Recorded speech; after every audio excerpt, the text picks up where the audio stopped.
વિદ્યાર્થી મિત્રો, good morning everybody. આજે આપણે સ્ટેન્ડર્ડ 12થમાં યુનિટ 3 એનો રીડ 1 આપણે પૂરો કર્યો. હવે રીડ 2માં પાર્ટ 1 હેડિંગ આપી સ્ટ્રેસ કંટ્રોલ એક્સરસાઇઝ. આ જે યુનિટ જે છે રીડ 2માં એને આપણને એક એ ગાઈડ કર્યું કે ભાઈ ટેન્શનમાંથી મુક્ત થવાના નુસ્ખા બતાવ્યા છે, એવા પ્રયોગ બતાવ્યા છે. બરાબર? તો એના વિશે આજે આપણે જોવાનું રહ્યું. બરાબર? શું કહે છે આપણે જોઈએ. શોર્ટ મેડિટેશન 1 કે એક ટૂંકું એક મેડિટેશન જે છે, બરાબર, કોન્સન્ટ્રેશન 1 પાર્ટ 1 જોવાનું છે. એમાં એટલે કે મેક યોર સેલ્ફ કમ્ફર્ટેબલ. તમે તમારી જાતે અનુકૂળ બનો એન્ડ ક્લોઝ યોર આઈઝ.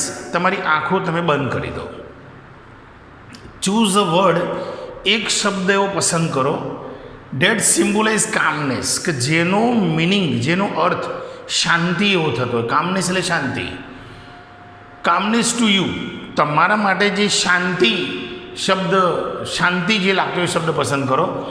એમાં હાર્મની, ટ્રેન્ક્વોલિટી, સેરેનિટી, પીસ, રિલેક્સ, આ બધાનું મિનિંગ બેટા શાંતિ થાય. તો કે આમાંથી તમને જે ઠીક લાગે એ શબ્દ પસંદ કરી દો. Meditate on your ચૂઝન word. જે શબ્દને તમે પસંદ કર્યો છે એના પર કોન્સન્ટ્રેટ થાઓ, મેડિટેટ થાઓ, એકાગ્ર થાઓ. Visualise sense that tie in with the word. એ શબ્દ સાથે જે ભાવ જોડાયેલો છે એને વિઝ્યુલાઇઝ કરો. તમારી નજર સામે એને ખડું કરો, ઊભું કરો. ઓર બિલ્ડ અપ મેન્ટલ ઇમેજીસ, અને એક માનસિક એને છાપ આપો, ઇફેક્ટ આપો. ડેટ ઇલિસ્ટ્રેટ ધ વર્ડ, કે જે શબ્દને ઇલિસ્ટ્રેટ, એનું વર્ણન કરતો હોય એને એવી એક છાપ આપો, ઇમેજ આપો. You can also spend some time. તમે થોડોક સમય એ સ્પેન્ડ કરી શકો છો, વિતાવી શકો છો. Imagining what it would feel like.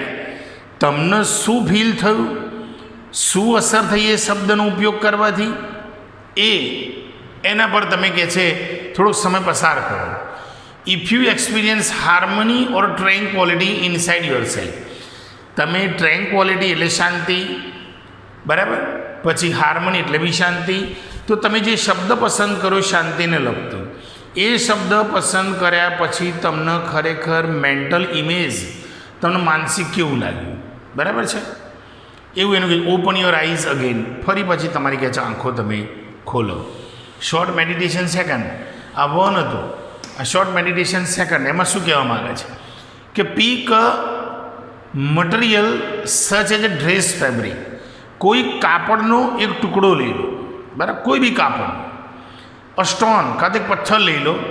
A piece of wood, લાકડાનો ટુકડો લઈ લો. ઓર એનીથિંગ એલ્સ, કંઈ બી વસ્તુ લઈ લો ડેટ અપીલ્સ ટુ યુ, જે તમને પસંદ હોય. તમને નજર જેના પર પડી એ વસ્તુ તમે હાથમાં લઈ લો. કાપડનો ટુકડો છે, પથ્થર છે, લાકડું છે, જે ઠીક લાગે લઈ લો. પછી શું કહ્યું એને?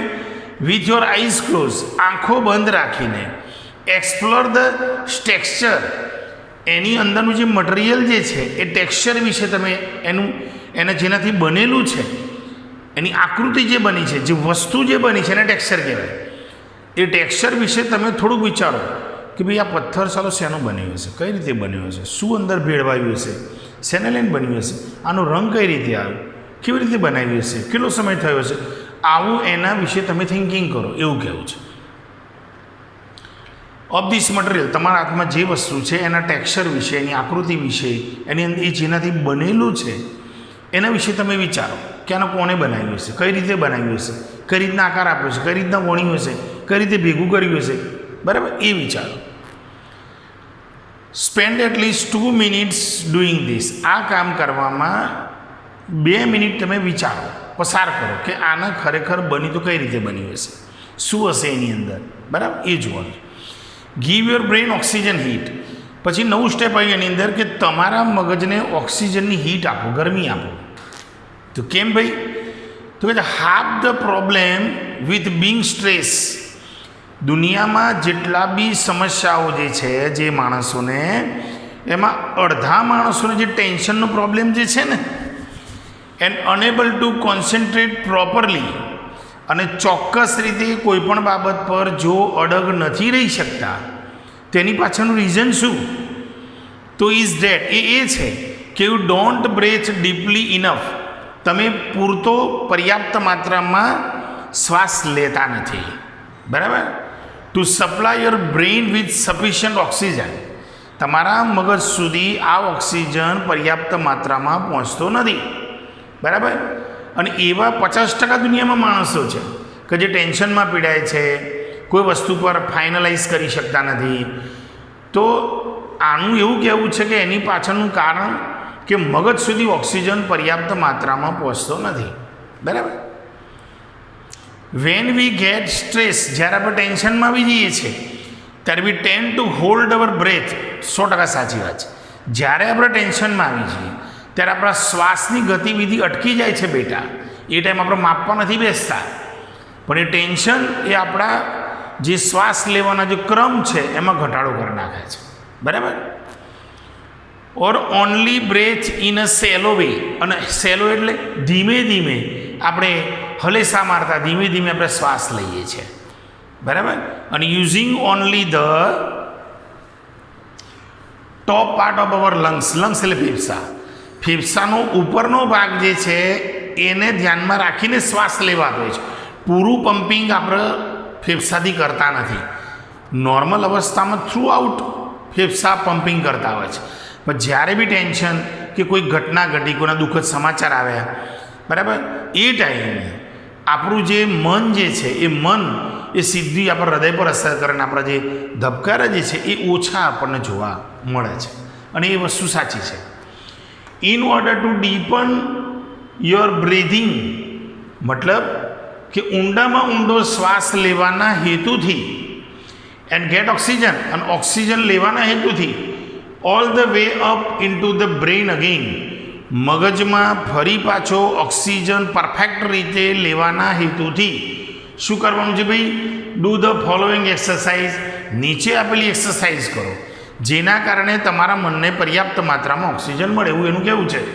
ફોર 2 મિનિટ્સ, 2 મિનિટ માટે નીચે આપેલી એક્સરસાઇઝ તમે કરો. ફર્સ્ટ સ્ટેપમાં કંઈક rub both your hands together, કે જે બંને હાથ જે છે ને એ તમે ઘસો. સ્વાભાવિક છે બેટા, સ્કૂલમાં ક્યારેક સેટરડે ક્યાંક પીટીના લેક્ચર હોય એ ટાઈમે તમને કસરત માટે લઈ જાય પ્લેગ્રાઉન્ડ ઉપર, એ ટાઈમે બધાને લાઇનમાં ઊભા રાખે અને થોડીક શરીરમાં એનર્જી લાવવા માટે આપણને હાથ ઘસાવે છે, થોડા પગ અપડાઉન કરાવે છે. આ એક શરીરમાં એક એનર્જી લાવવાનું એક પ્રયત્ન છે. તો કે 2 હાથ બરાબર ઘસો together for a moment to create energy. શરીરમાં એનર્જી લાવવા માટે, શક્તિ લાવવા માટે તમે 2 હાથને સારી રીતે ઘસો કે છે. Place your palms one on top of the other of the area just below your naval. તો પ્લેસ યોર પામ, તમારી હથેળી છે ને એ તમે મૂકો ક્યાં આગળ બેટા? One on top of the other of the area just below your naval. Naval એટલે નાભી. તમારી નાભીના નીચેલા ભાગમાં એક હથેળી મૂકો, એના ઉપર બેટા બીજી હથેળી મૂકો. એનું એવું કહેવું છે. બ્રેથ કોન્શિયસલી ઇન્ટુ યોર બેલી, પેટને ધ્યાનમાં રાખીને તમે શ્વાસ લો છો એવું ફીલ કરો. કોઈ દિવસ પેટમાં હવા ના જાય બેટા, હવાનું કામ ફેફસાનું છે, બરાબર છે?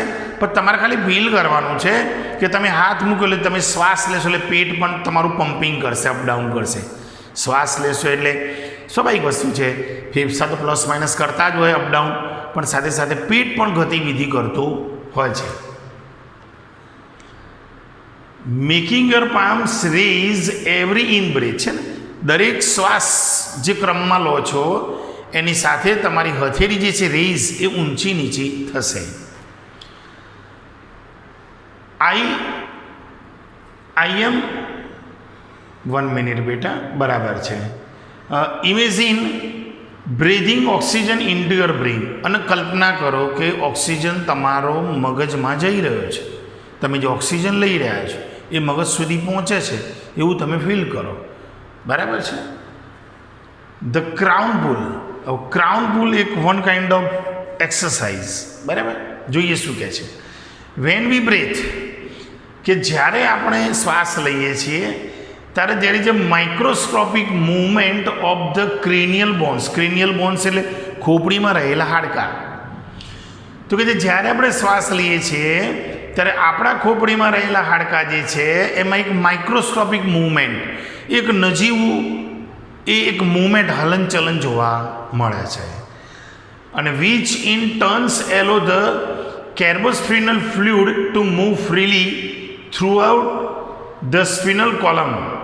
એટલે વિચ ઇન ટર્ન એલોઝ, અને એના લઈને શું થાય છે, ધ કેર્બોસ્પિનલ ફ્લુઇડ, આપણી જે ખોપડી જે છે બેટા, કરોડરજ્જુનો નીચેલો મણકો છે ત્યાંથી માંડીને છેક અહીંયા સુધી, કરોડરજ્જુના નીચેલા મણકાથી માંડી અને આખા ખોપડીના ભાગ સુધી એક પ્રકારનું પ્રવાહી છે, કેર્બોસ્પિનલ જે લિક્વિડ જે છે એ સતત વહેતું હોય છે. બરાબર છે.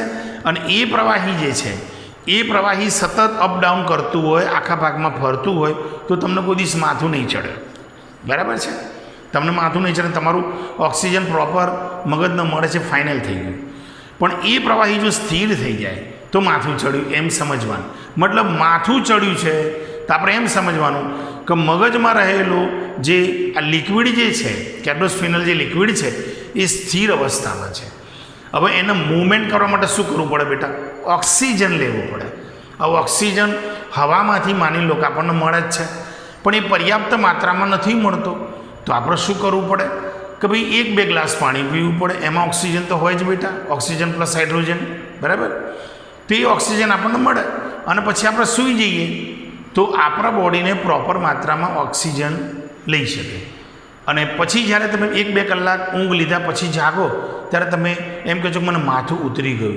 માથું ઉતરી ગયું એ કંઈ બીજી કોઈ વસ્તુ નથી બેટા, પણ પેલું લિક્વિડ છે ફરવાનું ચાલુ થઈ ગયું, એનો ઓક્સિજનનો ધક્કો મળ્યો એટલે એનું પમ્પિંગ ચાલુ થઈ ગયું, એટલે તમે રિલેક્સ થઈ ગયા. બરાબર, અને જે કોઈ મેં તમને જરા થોડું ડિટેલમાં કહી દીધું. તો કે છે spinal column and the skull. Skull એટલે ખોપડી. સ્પિનલ કોલમ જે છે આખી તમારી કરોડરજ્જુના નીચેલા મણકાથી માંડીને આ બધો ભાગ છે એ કરોડરજ્જુનો ભાગની અંદર બી લિક્વિડ ફરતું હોય અને એ પાછું ત્યાંથી સીધું આવે આપણી ખોપડીમાં, સ્કલમાં એ પ્રવાહી સતત ફરતું રહે છે. વેન ટેન્સેડ ઓર અપસેટ, જ્યારે આપણે ટેન્શનમાં આવી જઈએ, જ્યારે આપણે અપસેટ થઈ જઈએ, and don't breathe deeply enough, અને પર્યાપ્ત માત્રામાં ઊંડો શ્વાસ જો નથી લઈ શકતા આપણે, તો ધીસ કેન રિઝલ્ટ, તો એનું પરિણામ એ આવે છે in bones in the skull, ખોપડીમાં જે હાડકાં જે રહેલા છે એ બીકમ સ્લાઇટલી સ્ટ્રક ટુગેધર. એ ઓક્સિજન ન મળવાના કારણે હાડકાં એકબીજા તરફ ખેંચાય છે. બરાબર છે, આ ધ્યાન રાખવાનું. સો ડેટ જેને લઈને the fluid can not circulate properly, અને એ જે હાડકાં સંકોચાય એટલે પેલું પ્રવાહી જે છે એ ઉભરાઈને બહાર આવે બેટા, અને ઉપરલી સપાટી પર ફરે. પ્રોપર અંદર જે મૂવમેન્ટ થવું જોઈએ બંધ થઈ જાય. બરાબર, પ્રોપર સર્ક્યુલેશન ના થાય અને ખેંચાય એટલે જગ્યા ઓછી થાય. જગ્યા ઓછી થાય પેલું અંદર ભરેલું લિક્વિડ ઉપરલા ભાગમાં ફરવાનું ચાલુ કરી દે. બરાબર, એટલે કોઈ મિનિંગ જ નથી એનું. પ્રોપર અંદર ફરતું હોય તો જ મિનિંગ છે. તો કે જે હાડકાં સ્ટ્રાઇટલી સ્ટ્રક ટુગેધર, એકબીજા તરફ ખેંચાય, અને સો ડેટ એને લઈને fluid can not circulate properly, પેલું પ્રવાહી એ પ્રોપર ક્રમમાં અંદર વહી શકતું નથી. ધ ક્રાઉન પુલ, આ જે ક્રાઉન પુલ જે એક્સરસાઇઝ જે છે એ influence the flow of cerebrospinal fluid in a positive way. આ એક્સરસાઇઝ ક્રાઉન પુલ જે છે એ એક્સરસાઇઝ આપણું જે પ્રવાહીને ચોક્કસ માત્રામાં ફરતું રાખવામાં હેલ્પ કરે છે. It helps calm your nervous system. Nervous system ચેતાતંત્ર, આપણું ચેતાતંત્ર જે છે એને એકદમ શાંત રાખે છે. And can also often take away a headache, અને આપણને માથું દુખવાથી દૂર રાખે છે. And stress in the stomach એક, પેટનો દુખાવો પણ આપણને ઓછો થઈ જાય. ઘણીવાર આપણે એવું ફીલ કરતા હોઈએ કે ચાલો મેં કશું ખાધું નથી, આડું અવડું કંઈ ખરાબ ખાધું નથી, તો મને પેટમાં કેમ દુખે છે? તો માથું દુખે ને બેટા એટલે પેટમાં થોડુંક દુખે. આ બધું એક જ કનેક્શન છે. માથું દુખતું બંધ થાય ને એટલે પેટમાં દુખતું બંધ થઈ જાય, કારણ કે ઓક્સિજન પર્યાપ્ત માત્રામાં ના મળે એટલે પેલું કેર્બોસ્પિનલ લિક્વિડ પ્રોપર ફરતું ના હોય.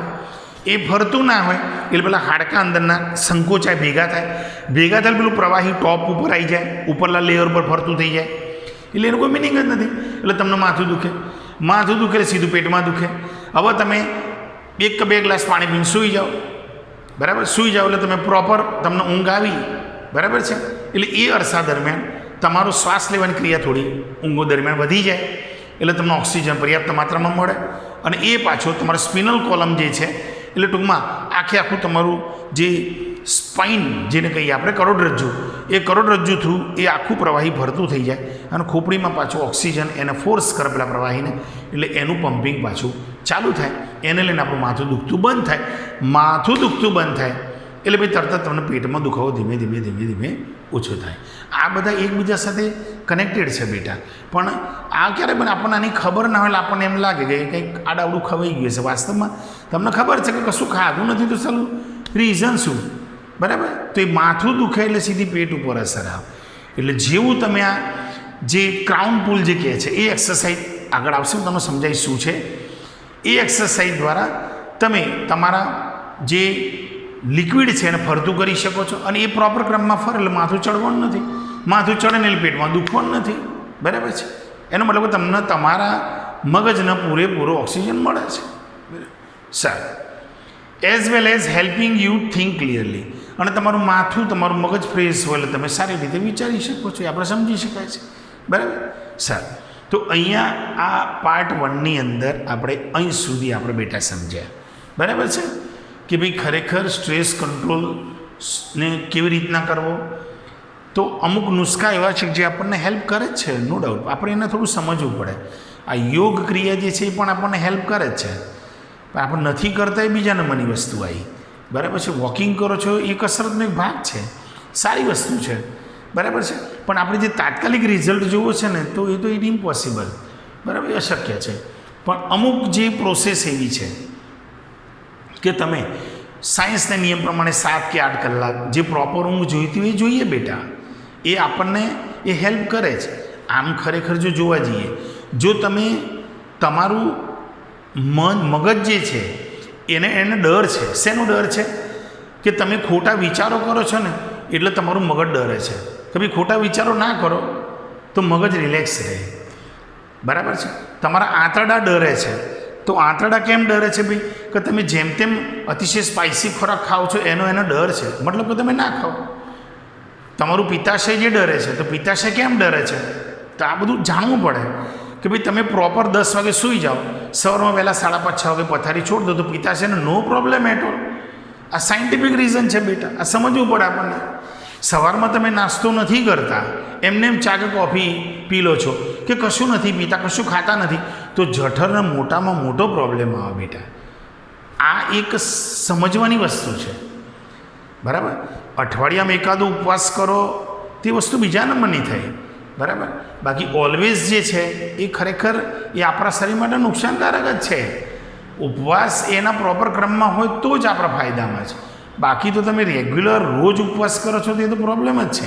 કાં તો તમારે કંઈક પેટમાં નાખવું પડે સમય સંજોગોને ધ્યાનમાં રાખીને, બરાબર. નહીં તો એની અવળી અસર આપણા શરીર પર પડતી હોય છે બેટા, બરાબર. સારું. તો અહીંયા આપણે ઓક્સિજન મેળવવા માટે શું કરવાનું, બરાબર, એમાં પ્રોબ્લેમ શું છે એ બી આપણને સમજાયું. ક્રાઉન પુલ છે એની થોડી અડધી મેટર આપણે સમજ્યા. હવે પછીની બાબત હવે પછીના લેક્ચરમાં સમજીશું, બરાબર. ત્યાં સુધી બેટા આપણે અટકીએ. Okay, thank you, take care, જય શ્રી કૃષ્ણ.